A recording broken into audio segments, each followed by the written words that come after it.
This episode is sponsored by JDAQA Software Testing, your scalable solution for manual, automated, security, and performance testing. Check us out at jdaqa.com. And with that, let's get on with the show.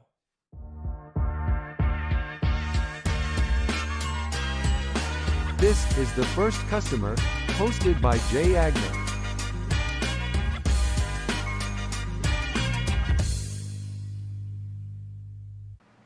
Hi, everyone. Welcome to the First Customer Podcast. My name is Jay Agner. Today, I'm lucky enough to be joined by a serial entrepreneur, Jim Aloye. Jim, how are you, buddy? Okay. How about yourself? I'm doing great, man. The weather's broken a little bit. It's not a million degrees out. Summertime is starting to feel good again. So we have a lot of stuff to talk about. There's a lot of cool stuff. You have a lot of varied, things that you've done. You're not just an IT guy, but a lot of different cool, seemingly disconnected hobbies. And I'm wondering if we can find a common thread somewhere today. But take me back to where you started. Where'd you grow up, and did that have an impact on you being an entrepreneur? Gotcha. Yeah, I grew up actually in Reading, Pennsylvania, and in Strongsville, Ohio. I think that did have an impact on me. We had moved, and I had to get kind of adjusted to a new area, at the kind of age when, it's inconvenient to do so.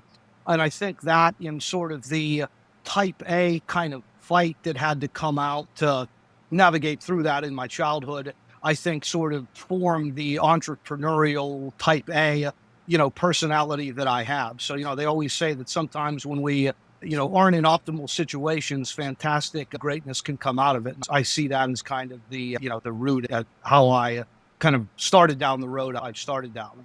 I love that. Yeah. What was the first business you started? It was Aloye Computer Enterprises, the IT firm. And that's still running. And I really took a do or die approach. So I went about that a certain way, and that's how I do everything. Well, tell me about that. What do you mean do or die approach? Basically, you set out to do something.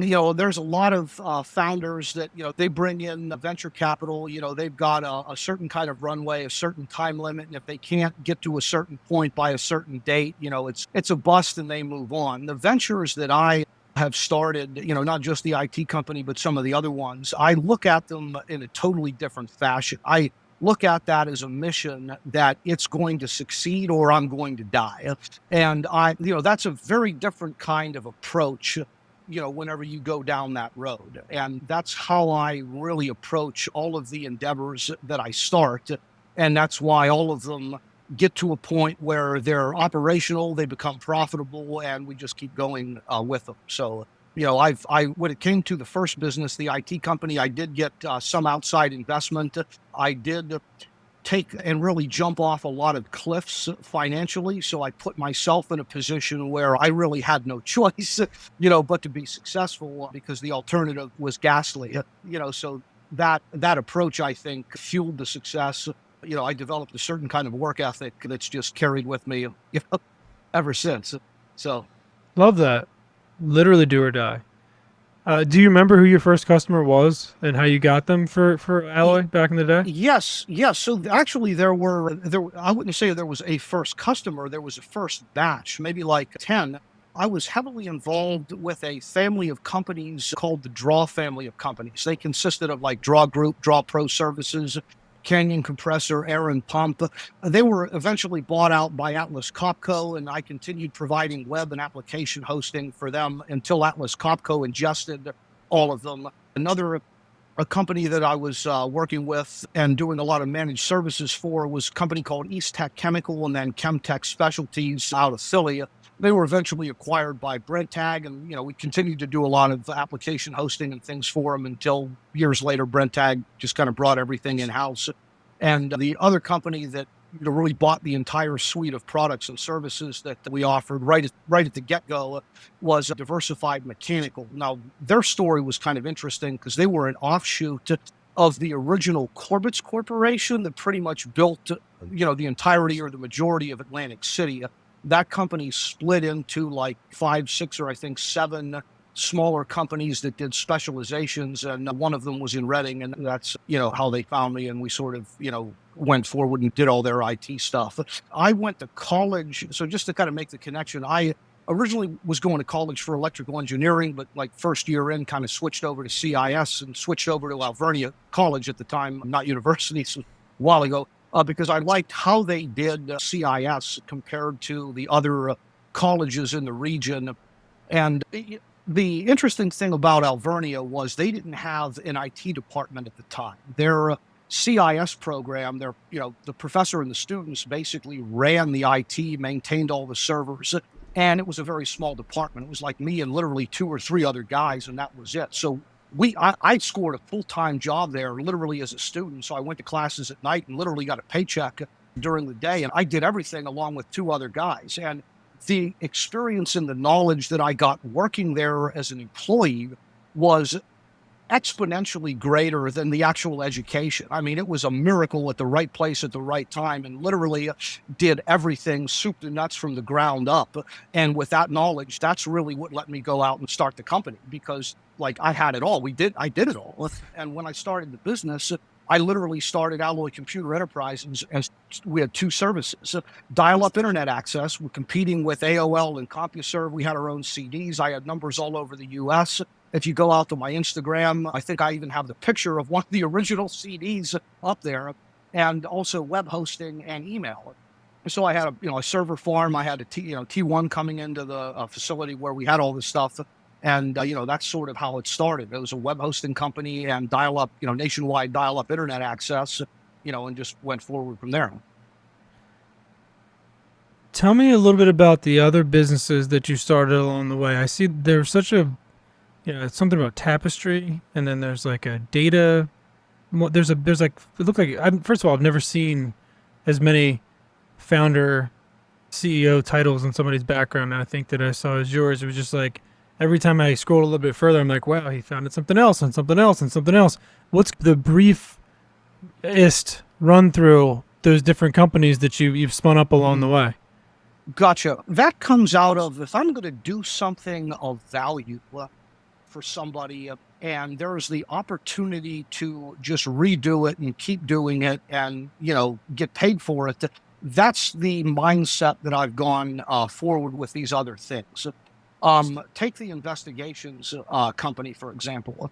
We had a client that it was actually from the UK, and he had some issues with his landlord about where he was and kind of, staying, and requirements to be occupying the property certain amount, certain times and things like that. I'm not going to go into too many detail, because this ended up going to court, and our evidence dossier got him exonerated. But the bottom line was they had contacted us to pull all their Google takeout and forensic, all their stuff from their, the actual cell phone and tablets, and basically show, because this guy always had his cell phone and, his devices with him, his watch, and they just needed to show that, look, what you're saying is impossible, because you called me, I talked to you, it was the phone I have, and guess where the phone is? It was in the frickin' apartment. At that time. So, we went through that whole operation and produced a court dossier and essentially served his expert witness testimony there through that. And, he got kind of exonerated. He ended up reverse kind of suing the landlord, and they had to do a whole mea culpa, my bad, I'm sorry, whoops, that type of thing. And, that was something that, we didn't have Aloye investigations at that time. But after going through all those gyrations, I said, well, I'm sure we'll get more of this. So we might as well, stand that up. And, we had some other things come in since then that were more kind of investigative type, technology-based investigative endeavors. So that's what we use that for. The other ventures, the video game company, that was something I sort of wanted to do. I am a gamer, at least, but back in the day, I had time for it. And the genre of game, the Japanese-style role-playing game, was something I was always interested in. So ran down that road with geolocation, kind of during the Pokemon Go phase. And we got a prototype for that up, sought out some investor capital, couldn't get as much as what we were looking to. So, that sort of got put on hold because I've got a lot of other things going on. But what did get done is the geolocation IP. So that's actually available if, folks are standing up video games or, they want to utilize that. We definitely have that ready and raring to go, and we can work with video game companies to kind of incorporate that into their games, and kind of in tandem with that, I've got the ebooks and the publishing. So if somebody's got a game and they say, look, I developed this game, I want to get it on iPad and iOS, I need to find a publisher, we do that because we've done that for iOS and Android to be able to get the initial demo and the initial playable files. So, we've been through all that, and, we function as that for sure. The other item being that Tapassery, the Apocalypse collection. I've always been interested in the Book of Revelation and the Apocalypse. I like the artwork from the tapestry from, Angers, France. And it was also the graphics are not copywritten, they're ancient. So, you can use those in a way that's not copyright, violative or whatever the word is for that. So I was able to sort of make a clothing and home products line with those, graphics kind of on there and designs, which, is kind of an interesting niche. It seems like those get sold. My gut is, because I've been in one of the Airbnbs of somebody that actually bought them, my gut is it's a certain kind of aficionado that likes older, I want to say Indiana Jones style ancient Greek. They typically have their homes or offices decorated with, what look like replica artifacts from different periods of time.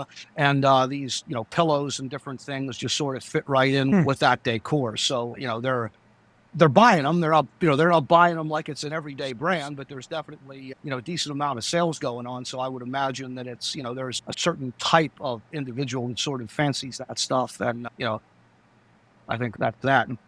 We've got a comic book, kind of a rare comic book operation. I'm a big fan of, what I would call night type, Batman style comics, and the Anna Ishikawa She Gallery. It was a very interesting niche comic book. It was created by a gentleman named Billy Tucci up in New York. It was a female, hero. There's some Catholicism and, a religious conversion in the mix. I'm a big theology buff. I like, the apocalypse writings and different things like that. So there are some interwoven themes between the Catholic faith, the kind of heroic, work by day, fight the bad guys by night. And, that sort of ties together a common thread there. And other things, we've got some property that we rent out. So I figure, we'll just establish a property company, at some point we'll acquire more and just load that in there. And, I've always taken the position where if I'm going to do something, I'm going to do it. And we might as well stand something up and keep doing it. I love that. I do love that a lot. What do you think the difference is between a serial entrepreneur like yourself and a one-off entrepreneur that just has one business and that's all they do? I mean, I look at things from a very different perspective, and I'm not quite sure how that came about, but I'm way outside the box on just how I think, how I operate, how I look to make everything into an opportunity. And I really think that it's a mindset. You're going through life a certain way. You're looking and analyzing reality a certain way.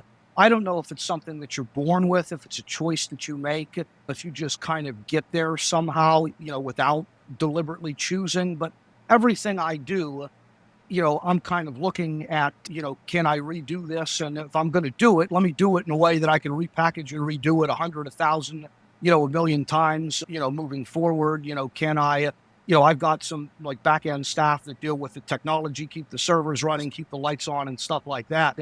So is it something that I can kind of bundle and hand to them and just have them, continue to work in their, normal process for the way things are. And I've just always operated like that. So if you were to say, is that the difference? I mean, the folks that don't do that obviously don't have these different types of endeavors. So what's your main business today? Is it the IT managed services stuff? It's the technology company. There's a lot of clients, we've got them up in managed services. I've got a small team that, services them and does all of that. And, that just continues, current clients buy more stuff, new ones come on and get onboarded. So it's a light touch operation. I'm not really involved in the day to day with it because it's been stood up for quite some time, but that is the essentially the bread and butter. And how do you keep your sales pipeline full for that if you're hands off? Do you have sales folks that are out there generating and converting leads for you? Are you doing the biz dev side of it? Like how do you do it? Yeah, so I've adopted, the business model's changed over the years. There was a period where I was, aggressively seeking out clientele. That's actually changed with more of a partnership model. So we've got a couple partnerships where we literally created a new business entity with, like the owner of a marketing company or the owner of a kind of an IT services company that didn't have access to infrastructure and all this other stuff. And, the partnership is what's like, 70-30, 60-40. And, we do all the infrastructure, the bookkeeping, kind of the finance, and, we'll swing it on a chandelier and do all of the, major stuff as need be. But, they're the ones that are out there bringing the new customers in. They sort of bring it into the partnered entity. They manage the relationship and, interact with the tech folks and kind of get things provisioned. And, that's how we move forward. So there's a number of those out there. And, they're just, filling stuff up. And I'm always looking for more folks that are interested in that type of arrangement. And it's worked pretty good. Yeah, that's a great point. How do you go about approaching a partnership like that? Like, how do you find the right people, and how do you keep them interested enough, because they have to sell your product and services, right? Even if it's a joint venture, they still have to. Yep. And is that just kind of picking off some of their incoming customers as they come in and they go, oh yeah, this would be a great fit for this other thing we want to do?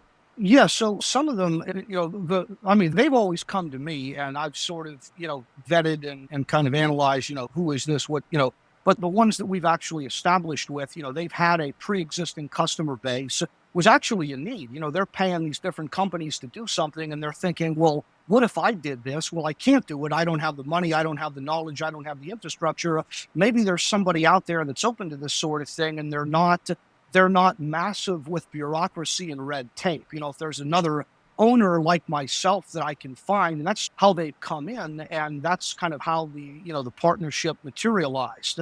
Is they've got a client base, and they just basically package all our stuff, and now they're using it, instead of giving it to GoDaddy or giving it to Google, direct, or giving it to other companies. It's theirs, through Aloye Computer Enterprises. So they get a piece of the pie, and they solve the need of, now they don't have to send the client anywhere else. Then when the client's talking outside, there's other people talking to them too, so they keep the client, and then all the other stuff is able to get, bundled and provided right along with it. Got it. Very cool. Let's jump to the mystery question. We'll end with that today. And I'm curious where this goes, because you don't seem like a guy who sits on his hands and doesn't do something that he wants to do. But if there was anything you could do on planet Earth, and you knew you couldn't fail, non-business related, what would it be? Oh, wow. Non-business related. Okay. That's a good That's one. the curveball. That's the Okay, curveball. Everybody goes, I'll have the biggest business in the world, Yep. but they can't cheat with that one. So I think what I would do is I would somehow build a cloaked or a stealthed, low-flying, slow-flying bus-type helicopter, and I'd fly it into a metro area, off radar, you couldn't even see it, and I'd have myself and probably some other folks dressed up as extraterrestrials, and we'd parachute out of the, cloaked environment and sort of get into the masses and start, introducing ourselves and socializing. That may be the most fun answer I've ever heard. I don't think anybody will even ever beat that. That is the funniest and most unique idea. A slow-flying, invisible bus to just mess with people about having first contact. And I do it yearly. You'd know it's going to happen. You'd never know what city. You do And like so comic it'd be books, like, man. is this This gonna it seems like happen? a good comic book story arc. I think I can see where this one grew out of. Very cool, man. Well, Jim, you've been great. If you want people to reach out to you, if they want to talk to you, what's the best way for them to do that? And then if they want to find Aloye or any of your other 75 million business entities, what's the best way to get in touch? Sure. If they go to jimaloye.com, they can get to the site. It's sort of the entrepreneurial site. And if they scroll down, there is a tile to each of the businesses down there. Okay. If they want to go directly to the IT company, it's aloye.com. Got it. Same as my last name, Aloye.com.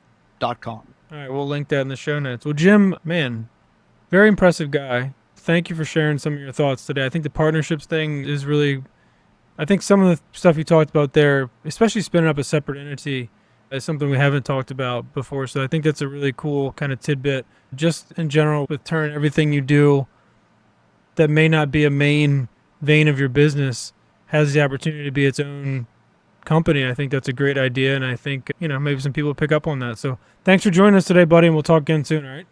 All right. Thank you for having me. Take Thanks, care. Jim. See you then. All Later. right.